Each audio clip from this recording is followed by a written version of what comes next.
This weather is doing my head in. Not to worry, let's talk about gear. This night will be okay, waking up to another day.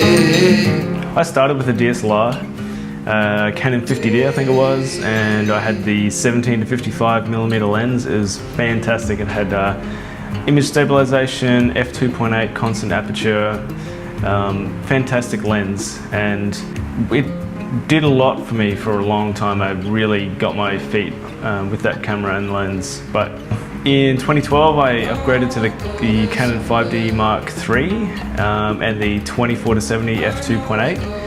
Fantastic lens and beautiful image quality from that camera. But whenever I would take it out, I would absolutely hate myself because it was so big.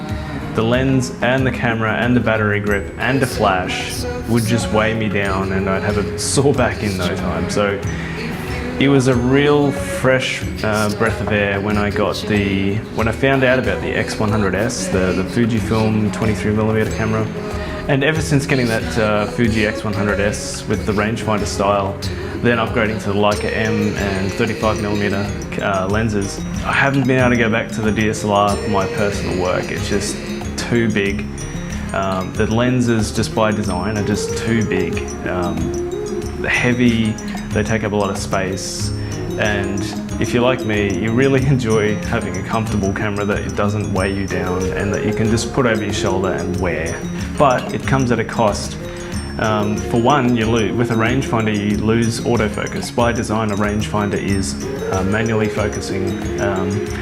As you can see here with the focus ring there, I'm actually lining up a little square in the middle of the camera viewfinder, and when I overlap the patch in the middle, that's where it's in focus. And so for a lot of things that just doesn't work.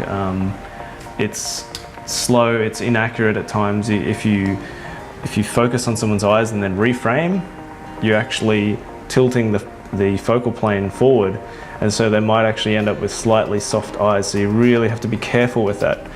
And not only that, because it's not a through the lens kind of camera, you're actually looking through here and the lens is separate.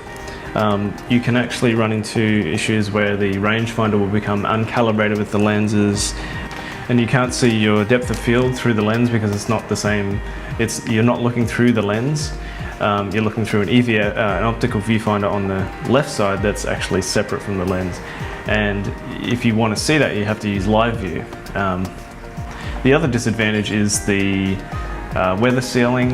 I'm not sure how many Leica lenses are weather sealed, but I've got the 50mm Voigtländer Nokton here, and I don't think I've seen anywhere that it says that it's weather sealed. So that is a concern when you're out in wet weather and wanting to take shots when it's in and out of rain. I can let some water fall on it, but I just can't let it be drenched. I'm sure that will end up in tears. But the difference is this.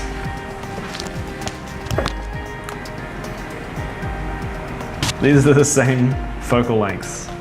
This is 50mm on a full frame camera, and this is 50mm on a full frame camera. They actually weigh about the same. It's quite surprising. This is made of brass, and I'm sure the lens is made of metal of some sort.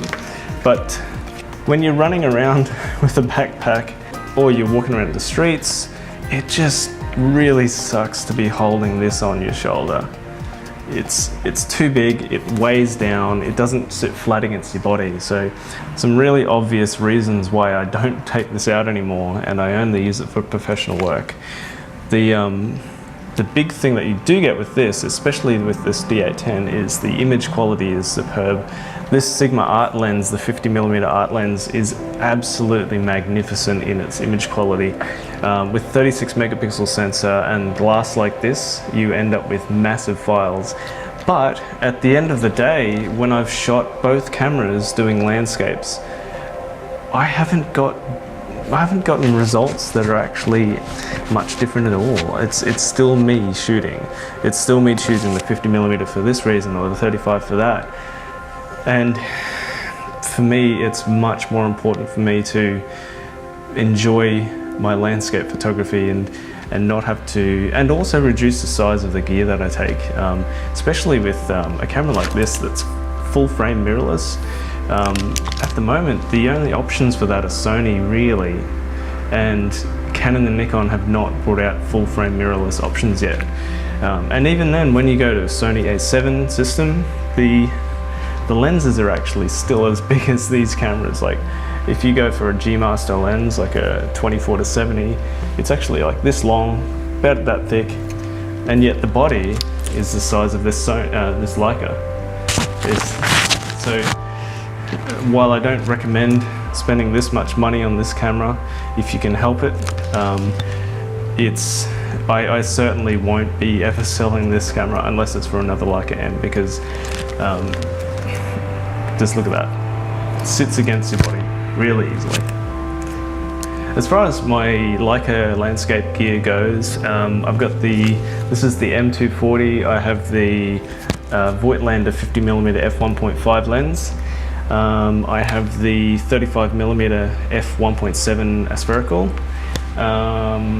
And I have a Leica Minolta M 90mm f4 on the way. It should arrive in about a week. I'm hoping to get it before New Zealand, but that's only on Saturday, so I don't think that's going to happen. If it does, then sweet. For filters, I actually only have two filters. I've got the 82mm Kenko D810, which is a 3-stop neutral density filter. I haven't run into any issues with color cast with that filter. And I, of course, have a polarizing filter, circular polarizing filter, that helps to cut off the polarized light off surfaces like green grass, foliage, trees, and reflections off water. That's one of the most important, I think, for me. And so now that we've got all that gear talk out of the way, let's talk about finding photos from the last couple of years that you might have just shrugged off or thought were okay but didn't really think much of them. I went back through my Tasmania 2015 trip and found a beautiful Lake St Clair 6 AM I think it was, sunrise shot that I printed, and I'm really happy with the results. So let's take a look.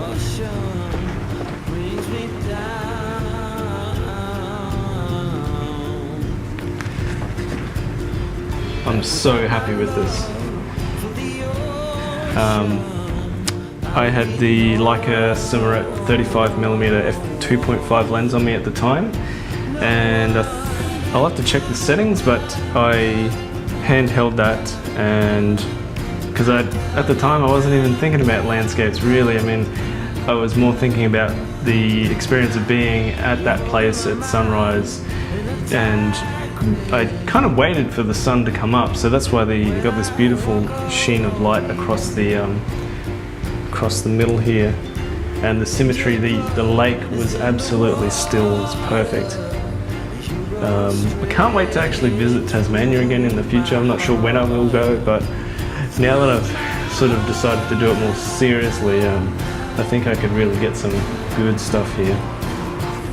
So yeah, I think it can be prudent to actually go back through your albums and see if there's any photographs that you've taken that you kind of like, you didn't shrug off, but you sort of thought, oh, that's a nice photo, but and then left in your digital locker and then never came back to. It's something that I do on occasion, and you find gems that you've just completely forgotten about. So hopefully this ends the gear talk that I've had lately. The weather is just horrible at the moment. I haven't been able to get out, or it's just been miserable and not really worth it. We are in spring here in Brisbane, and the rains just cover the entire southeast Queensland for up to 2-3 weeks. It's actually, I think we're coming up on about 2 weeks. So, but not to worry, because in a week I am going to New Zealand for a 4-day road trip. It's a really quick one just to get me over there and see what is available. I'm staying at Mount Cook overnight, so fingers crossed there's good weather, but I don't know what's going to happen. So I'll take everything I need and hope for great sunset and sunrise while I'm there. So, but I'll definitely be filming and we'll see what we get. And so if you want to drop a comment, please do. Like, subscribe, please share if you do as well. I'm really hoping to build this into something, something over the next year or two. And yeah, I'll catch you next time. Bye.